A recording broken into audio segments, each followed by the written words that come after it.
This is M0BLF on YouTube. In this talk, which I originally gave in March 2019 at Cambridgeshire Raynet, I describe what APRS is and what you need to know to get started. Here's everything you wanted to know about APRS. Well, hello everyone and welcome to this talk about everything you wanted to know about APRS. So what is APRS? APRS is the Amateur Packet Reporting System. It's a system for using packet radio over amateur radio for not just position reporting, although that is one of its main uses, but also reporting all sorts of other types of data, as we'll be seeing. This is not a new technology by any means. It's well over 30 years old, which means it's tried and tested.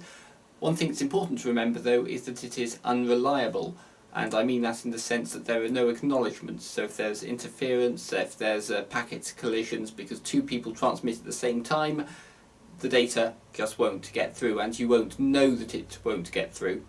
But that's actually okay, because if, for example, we're sending a position once every minute or so, if we miss one position, it's not going to be a big deal.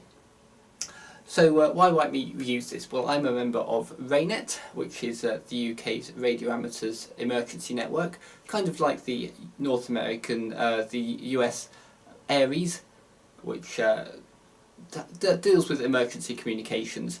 Now, we have many fewer emergencies in real life here in the UK, fortunately. So a lot of what we do is around public events, sort of large-scale races, marathons, triathlons, that sort of thing, providing public service, long-distance walks as well, to help communication over large areas. And therefore, knowing where somebody is and having that data is a really critical part of what we do. This is why APRS is so useful. As I say, position reporting is the main part of APRS, so let's take a look at kind of how a packet with position reporting information is actually constructed. So this is a kind of a typical setup. There are various ways of doing this, but this is a typical setup. So we've got over here the GPS satellite. It's going to provide the position of ourselves into this box. I'm assuming this box is a dedicated tracker which combines both a GPS chip to know its position and also basically a packet radio TNC, so it's going to convert that data into old-fashioned amateur packet radio at probably 1K2 baud to send as audio tones to a radio. That radio will then transmit over RF, over a standard FM channel, to another radio, and hopefully that radio will then be connected to APRS-IS. What is APRS-IS? Well, it is the APRS internet system. It's kind of like the backbone of internet of APRS globally, and as APRS operators, our objective a lot of the time is going to be to get our data onto APRS-IS, because that's where most people can get most benefit from knowing about where we are or whatever the data is. As I say, it's built on top of the old AX25 packet system. It's kind of a bastardization of the way the handshaking is done in APRS, and it's transmitted on one of two dedicated frequencies, so 144.800 here in Europe. If you're in North America, 144.39 MHz is where all the APRS traffic is, and if you're on those frequencies, you'll be able to take advantage of a lot of existing infrastructure for APRS. So that's kind of like how APRS is constructed. As I said, the main use of APRS in many ways is position reporting, although it's not the exclusive use. Now, I originally gave this talk, or variations of it, several years ago, so there's a few out-of-date screenshots here, of which this is the first, but actually nothing's really changed in the intervening time. So here we have one of my friends on his way to the Dutch radio rally in Rosmalen in Holland. And what do we get? Well, we get details about the date and time of the packet, we get his speed, course and altitude, and we get a short text message. So all of that is contained in an RF broadcast from the radio in his car, which has been sent out, picked up by a node, and then sent out across the internet via this APRS-IS system. Why is it useful? As I say, it's useful for if you're in group activities, for people to be able to see. It's fun to watch where people are, although it does come at a slighter security implications, and you need to consider those when operating APRS. But also, if we're at a major event, knowing where all of the different assets are is a critical thing. Also not shown here, APRS has an encoding for status. Now, almost invariably we use a status of off-duty. It's kind of like the default, it's what all the radios come with, but you can set other statuses. One of them is an emergency status. If you set that, APRS receivers, different radios, will do different things. Maybe they'll start bleeping, maybe they'll start flashing to say there's an emergency in the vicinity. That said, as I say, the emergency status is almost never used. Most people never change the status, so whether people would actually know what to do in the event of receiving an emergency status, I'm not sure, but it's useful to know that it exists, but I'm not sure that I would rely on it. So let's actually have a look now at some real live APRS traffic. This is coming in right now on my other laptop, and you can see here along the left hand bar is a scrolling list that's getting data coming in from APRS IS, and you can see on the map the position of all of the things that are around the area. So beyond just position reporting, what else can we do with APRS? Well, we can send weather reports. Again, a slightly out-of-date screenshot here, but encoding information for what the weather's like is a very common thing. You can get weather stations that talk directly to APRS, either talking directly to APRS IS, as this one's doing. I can tell that from the via TCP/IP in the description there. Or they're sending it out over RF, and then it's getting onto APRS IS via the usual mechanisms.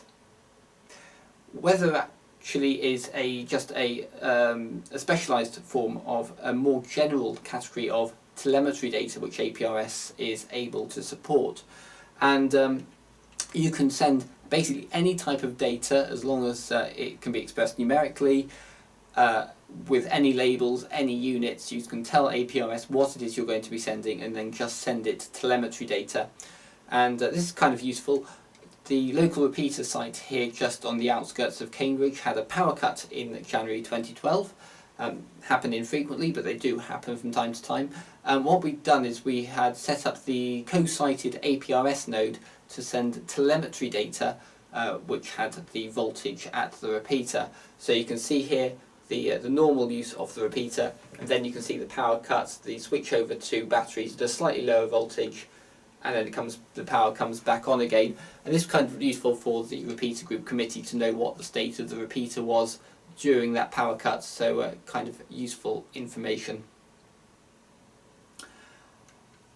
Another thing you can do over APRS is text messaging. Again, this is relatively rarely used, but it does exist, and it's kind of useful. It allows you to send a short text message to any amateur radio operator anywhere in the world just by addressing their call sign. You don't need to know anything else. If they're on the APRS network, the APRS network will work out how to route that message to them on the basis of the last mechanism that they had contact from that call sign.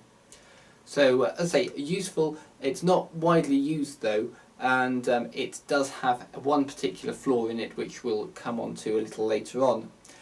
On the other hand, it is reliable in the sense that unlike the rest of APRS, text messaging does support acknowledgement, so you do actually get receipts when your message is received.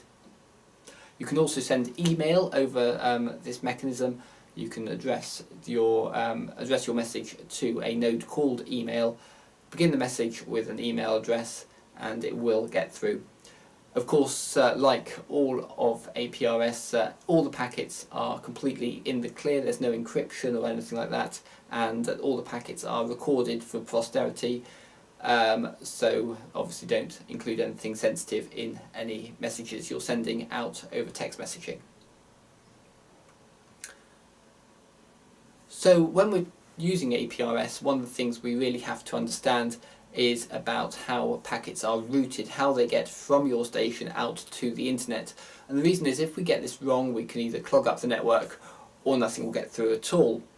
So as a general rule, if you are in a car or other mobile vehicle, perhaps moving in and out of coverage, you'll be using a path called wide 22, and if you're at home and you know you're within APRS coverage, you are going to be using wide 11. We'll explain what those abbreviations mean. So let's take a look at this. What have we got here? We've got me in my car. Sadly doesn't look like that, but here's my car. And I need to get my position to Lawrence over here, who's in his lorry. Now I have this great big hill in the middle, so there's no way that my broadcast on 2 meters can get from my car to Lawrence directly. It's going to have to go via something else. In this case, we've got another car in the vicinity, Rob's car up here, which is going to be set up as a digipeater, so it's going to be able to repeat anything that I transmit will be repeated by Rob. We've also got the node up here. This is the local APRS node, and that one again is going to receive me. It's also got the internet connection, so it's going to put my transmission onto APRS IS. So how does this actually work? Well, I'm first of all going to transmit my position. M0BLF-9 is here. Replace here with the GPS coordinates that my radio has received. Wide 22. So this is saying that this packet can be digipeated, can be repeated up to 2 times. And so far, there are 2 of those 2 times remaining. So Rob will receive that, and he knows he can digipeat it because there's still 2 remaining opportunities to digipeat. So he's going to change the packet, keeping the M0BLF-9 is here with my GPS coordinates, but he's now going to add his call sign to the path and change the path from wide 22 to wide 21. That's to say, originally started with a request to digipeat up to 2 times, there are 1 of those times remaining. This has now been heard by the local node, so the packet in this state will get onto APRS IS, but that still doesn't help Lawrence over here.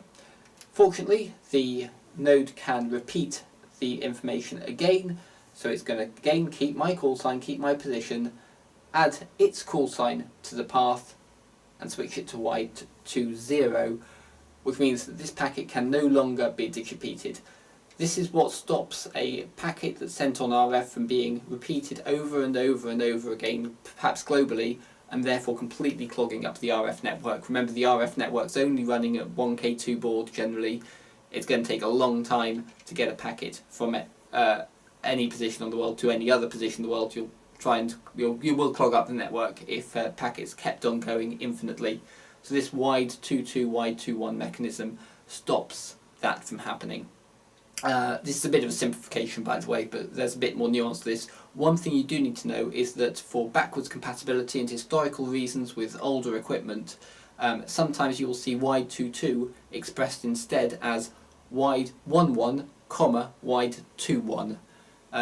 Don't worry about that, let's say for our purposes at the moment, just assume that's the same as wide 22. So that's how digipeating works. Now, on that last example, you saw the fact that I was M0BLF-9. Where's that -9 come from? In the original days of APRS, it was impossible to sort of associate types of equipment or types of asset with a map. So you might say want to have all your cars on the map represented by a car icon. You might have wanted all your ambulances represented by an ambulance icon, etc. There was no way of actually doing that, so adding these SSIDs, as they're known, these numbers, onto the end of the call sign was a way to distinguish which asset was which.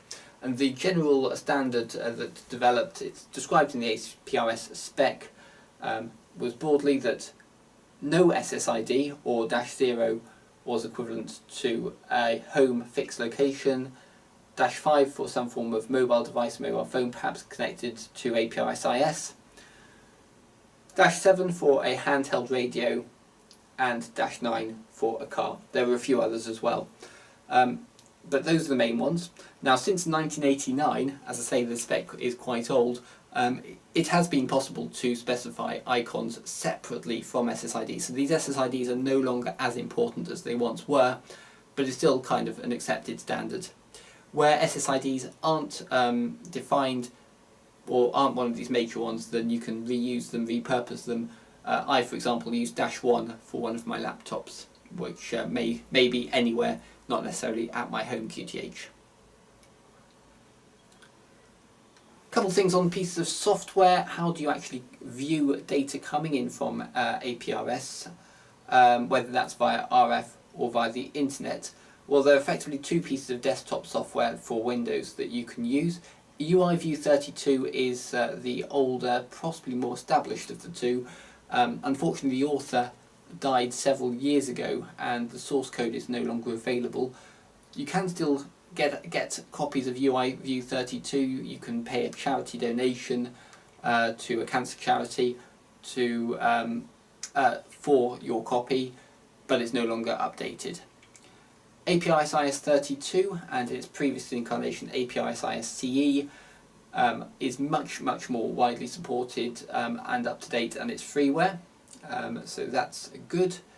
If you just want to receive data from the internet, from the APRS-IS side of things, then you don't need anything specialised at all. You can use a normal web browser, go to aprs.fi, and it's kind of useful to know that that exists. As I say, a lot of people, I think, get a bit confused. They think aprs.fi is APRS. No, it isn't. It is just a view onto what data is coming through from APRS-IS.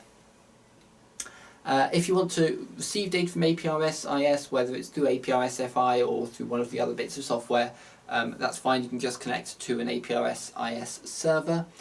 If you want to send data to APRS-IS, however, you do need a passcode. Those are available. If you ask someone in your vicinity who knows about APRS, they will be able to get a password for you. It's basically it's a very weak layer of security. Just stops non-amateur radio traffic getting onto an RF network. Couple of things to know. I mentioned there's an issue with text messaging that can happen. So if you are setting up an iGate, that's to say that everything you are receiving from the radio you're putting onto APRS-IS because you've got an internet connection, and you are also everything you're receiving it from the internet you're sending out over RF, then that's absolutely fine. APRS messaging will work. But lots and lots of stations are actually RX only iGates. That's to say they will receive RF, they'll put it on the internet, but they won't do the other way around. If you do that, obviously you will break the ability to do two-way text messaging for other people in your vicinity. Now that's not actually a reason not to do RX only iGates. They do have their place. They're very useful for improving coverage without too much extra equipment, and as I say, the text messaging side of APRS is generally less used, but just be aware that you will, if you set one of these up, you will be hindering local text messaging. As a general rule, you should only digipeat if you can assist coverage. You may have special cases which are exceptions to that, but as a general rule, basically, as I say, the RF side of APRS is quite a slow, old packet radio technology. If you're just going to be digipeating things that everyone else is going to be digipeating, the only thing you're going to do is increase the risk of transmitting at the same time as somebody else. So that's not particularly helpful. That will cause data to go missing. So that's one thing that you should avoid. But if you can assist coverage, then obviously digipeating is very, very useful indeed. Despite what I said a moment ago about text messaging, it's really helpful if you can avoid, again, unless there are special circumstances and you know what you're doing, avoid gating APRS-IS onto RF. Now, why would we want to do this? Well, again, if you have a look at the number of packets that are coming in to me in the scrolling list on the left, again, there are not too many coming in at the moment, but there's kind of like 1 or 2 per second. Yes, there's a little stream there. If those were continuously coming in and all of those I were putting onto RF at the same time and repeating onto RF, obviously the duty cycle of that channel is going to be quite high. Very few people are going to get the opportunity to get a word in edgeways effectively and put their own packets into the network. So as a general rule, we want to avoid gating IS to RF. That's a particular issue actually with APRS IS32, which by default will have that checkbox enabled, so you do need to remember to turn that off. A couple of things on licensing issues. This applies to the UK only, other jurisdictions have their own rules, but here in the UK digipeating is okay if you have the station attended. If you're going to leave something transmitting unattended, then you do need a notice of variation. You'll get an MB7 call sign for the node, and that's allocated by the ETCC. My opinion, and I know a lot of people's opinions, is that RX only iGates are fine because there's no actual transmission happening there. All you're doing effectively is connecting a receiver to the internet. ETCC have a slightly different view on this, but there are lots of people operating RX only iGates.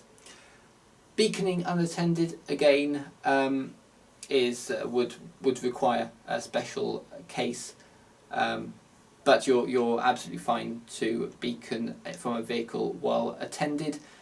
As I say, one of the things we do on events is often to put trackers into ambulances, sweep vehicles and the like. If those don't have amateur radio operators in them, what we will tend to do is to use satellite trackers, commercial satellite trackers and the like, which we will then have mechanisms for getting the information onto APRS IS without it going via amateur RF.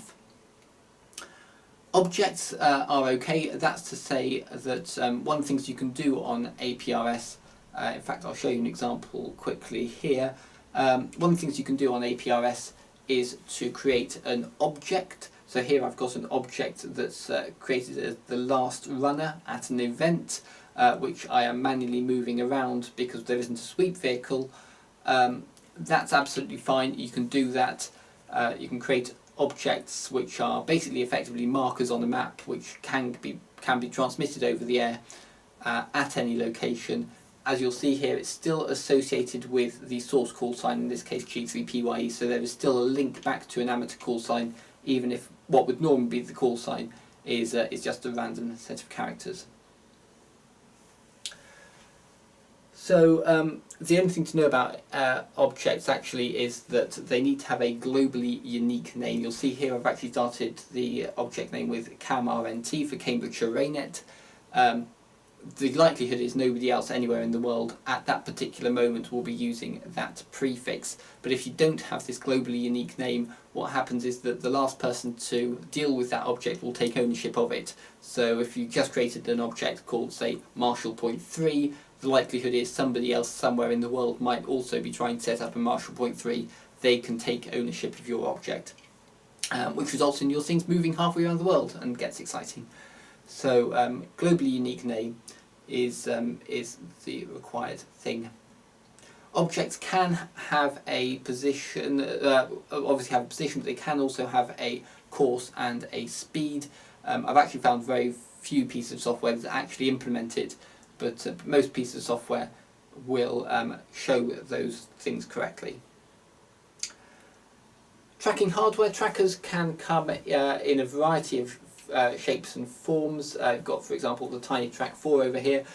These are inbuilt trackers. They contain both the GPS chip and also the circuitry from a TNC to be able to convert the data into audio tones. You can also get them as nice sort of built-in boxes. We've got one of these in our Raynet group for putting in vehicles. You can get some higher range handhelds have APRS built in as well, including the Kenwood D72, which I use. It's nice to have a sort of an all-in-one device for that. And also some mobile rigs will come with APRS as well, and these have the GPS, both the handhelds and the mobile radios have the GPS chips inside them, so you don't need another device at all, which is quite nice. Or alternatively, you can go very old school and use an old-fashioned packet radio TNC. In that case, you will need to have a GPS device of some description separately, which you're going to connect into software. That starts to get a bit more complex, but it can be fun to resurrect some old gear.